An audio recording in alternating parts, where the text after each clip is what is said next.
bem-vindos a esta análise. Hoje ahm, temos em mãos um material bastante intrigante sobre o chamado pensamento complexo. E não é só pensar muito, pois não, é uma forma específica de ligar as coisas. Vamos investigar o que é isto, porque é que a quantidade de informação parece ser tão crucial e talvez o mais surpreendente, como é que a inteligência artificial entra aqui na conversa. A nossa missão, pronto, é tentar desconstruir isto e perceber o impacto que pode ter. Vamos lá. Olá, som. É um ponto de partida fundamental perceber essa diferença. O texto que estamos a analisar argumenta que o pensamento complexo não é propriamente sinónimo de dificuldade, de algo intelectualmente pesado. É mais sobre a capacidade de processar e, sobretudo, interligar um volume mesmo grande de informação. Informação relevante e que se conecta. Sem essa densidade, sem essa teia bem tecida de dados, ficamos só com hipóteses soltas. Ideias que podem ser ótimas, claro, mas que não chegam a formar um quadro robusto, coerente. O texto até usa uma imagem, compara a uma rede com uma malha muito larga, não é? Que não consegue reter a complexidade real do que estamos a analisar. Gosto dessa metáfora da rede, sim. Quer dizer, com pouca informação, poucos nós, as ligações ficam muito esticadas, muito longas. E o resultado é esse mesmo, uma rede cheia de buracos e a compreensão a sério, o pensamento complexo, escapa por ali, não é? Só quando temos muitos mais pontos, muitos dados ligados, é que a malha fica fina. Fina o suficiente para segurar essa complexidade. Se calhar é por isso que há algumas apresentações ou argumentos que tentam dar saltos muito grandes, tipo ligar A a Z sem os pontos pelo meio, nos deixam assim um bocado desconfiados. Quase como, sei lá, parece magia. Exatamente essa a sensação. O texto chama a isso a fase pré-complexa. É quando faltam mesmo os dados concretos, as ligações que se podem verificar entre as ideias. Dá um exemplo de tentar ligar, sei lá, um conceito emocional complexo a uma matriz matemática, sem ter informação pelo meio que justifique essa ponte. E nesses casos, o que é que preenche as lacunas? Bem, são suposições, são inferências, às vezes autênticos saltos de fé lógicos. E para nós, enquanto audiência, aceitarmos isso, entra em jogo um fator que não é lógico, a confiança. A confiança em quem está a apresentar as ideias. É aí que entram figuras que dependem mais da crença que inspiram, da sua autoridade percebida, do que propriamente de uma demonstração lógica passo a passo. A distância entre as ideias é tão grande que a lógica direta não se vê. E a confiança na pessoa substitui a prova. É fascinante ver como a confiança ocupa esse espaço, não é? É verdade. Faz pensar nas vezes que aceitamos coisas mais pelo carisma de quem fala do que pela lógica. Mas pronto, voltando ao texto.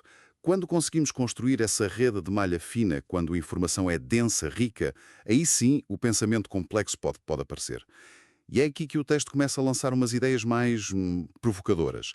Diz que este tipo de pensamento consegue ligar muitos temas ao mesmo tempo, quase como o oposto do cartesianismo, certo? O Descartes queria dividir tudo em partes pequeninas para analisar, não era? Correto. O método cartesiano clássico é a decomposição, análise das partes. O pensamento complexo aqui descrito faria o contrário. A síntese, ligar domínios que parecem diferentes e revelar padrões, estruturas, que só se veem nessa ligação. Mas atenção, o texto também tem o cuidado de o distinguir do holismo mais utópico. O holismo quer ver o todo absoluto, infinito, o que se calhar é impossível.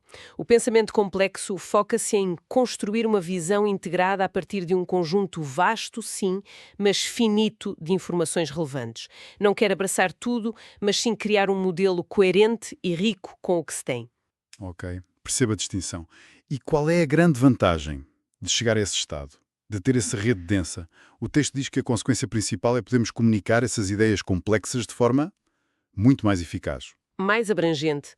Mas porquê? O que é que permite isso? O mecanismo que o texto sugere é que, ao atingir este nível de ligação lógica e factual, chega-se a um patamar de racionalidade que a maioria das pessoas consegue acompanhar e validar. Deixa de ser preciso acreditar na pessoa ou na fonte. Passa a ser uma questão de entender, de seguir a lógica das conexões. A estrutura do argumento fica transparente, quase se explica a si mesma, porque as ligações são muitas e apoiam-se umas às outras. E isto tem outra consequência interessante que o texto aponta. A origem específica de cada pedacinho de informação perde alguma importância. O que valida o conjunto não é tanto a autoridade de cada fonte isolada, mas sim a coerência interna, a robustez da estrutura toda. Essa ideia da coerência interna a validar tudo é forte. É como se a própria lógica da estrutura, quando é densa e bem ligada, se tornasse a sua própria prova.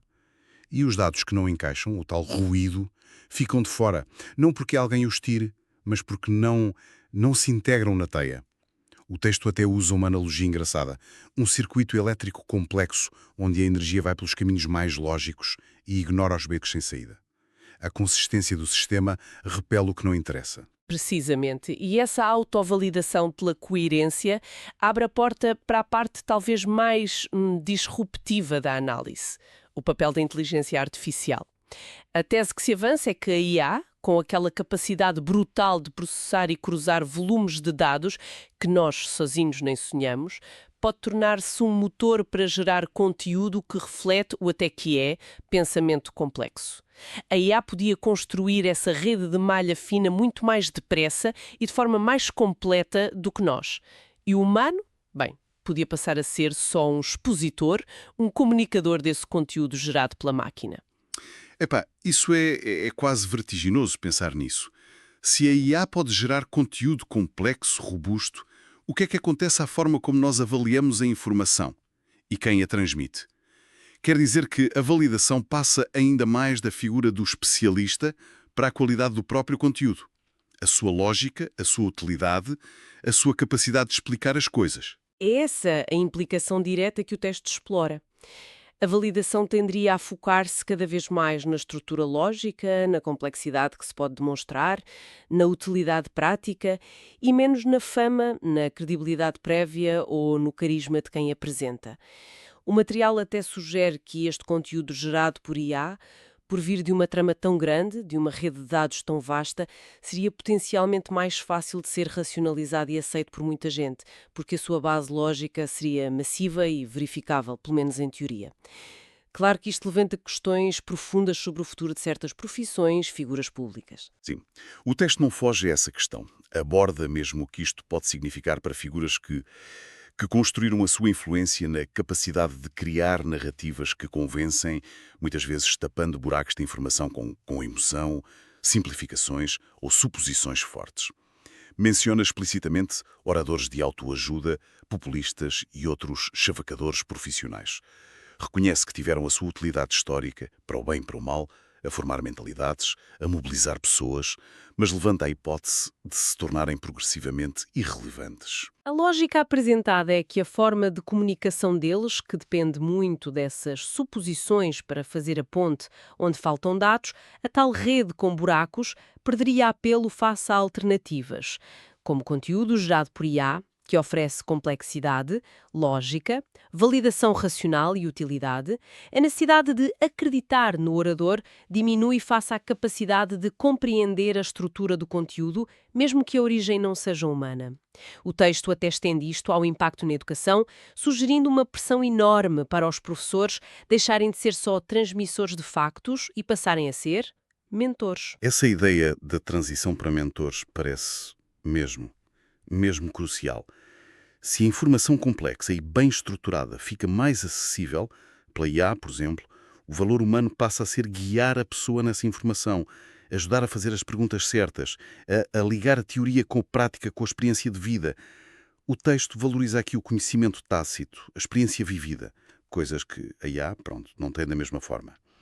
Mas é importante sublinhar uma coisa que o texto também faz questão de dizer. Isto não é o fim do pensamento simples, do pensamento linear, pois não?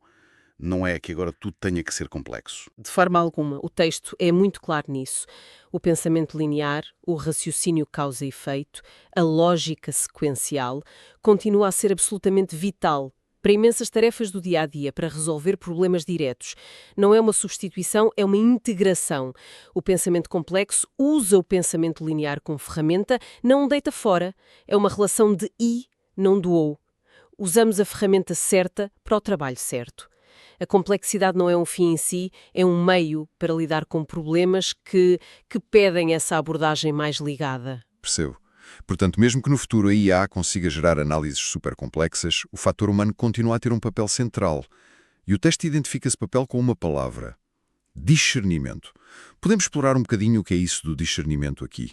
Não é só perceber informação, pois não. É mais do que isso. Exatamente. O discernimento, como o texto o apresenta, vai além de simplesmente compreender intelectualmente a informação complexa, venha ela de humanos ou de IA. Implica uma camada extra de interação crítica. Significa ter a capacidade de, primeiro, entender mesmo a fundo a estrutura, as premissas, as implicações daquilo. Segundo, questionar criticamente quais são os limites disto, que pressupostos estão escondidos, que outras perspectivas foram ignoradas. Terceiro, comparar diferentes cenários ou opções complexas. E, finalmente, tomar decisões. Decisões informadas, ponderadas, com consciência ética, com base nessa análise crítica. É aplicar a sabedoria, o julgamento, a essa informação complexa. Então, a capacidade de gerar pensamento complexo pode vir a ser, vá lá, uma commodity, algo que a IA faz bem, mas a capacidade de interagir com ele de forma crítica, de o avaliar, de o aplicar com propósito, o tal discernimento, essa continua a ser a competência humana-chave, ou torna-se ainda mais importante. Portanto, resumindo, parece que o futuro não depende só de ter acesso a mais informação complexa, mas sim da nossa capacidade individual e coletiva de cultivar e usar esse discernimento. É a qualidade da nossa interação com a complexidade que vai fazer a diferença. Essa parece ser a conclusão central, sim. E o texto termina com uma nota que é ela própria quase uma suposição, uma projeção ponderada. A ideia de que, apesar da tecnologia poder democratizar o acesso ao pensamento complexo, o mundo real provavelmente continuará a ser gerido ou muito influenciado por uma minoria. Aquela que não só percebe a complexidade, mas que ativamente exerce o discernimento crítico sobre ela. Sugere que a maioria talvez se acomode, prefira receber as respostas prontas ou seguir a corrente, mesmo tendo acesso a ferramentas mais poderosas. O que nos deixa aqui com uma reflexão final, lançada pelo material, que é um desafio. Num futuro onde gerar análises complexas pode estar ao alcance de muitos via IA, como é que cada um de nós pode, na prática, desenvolver e fortalecer essa capacidade de discernimento?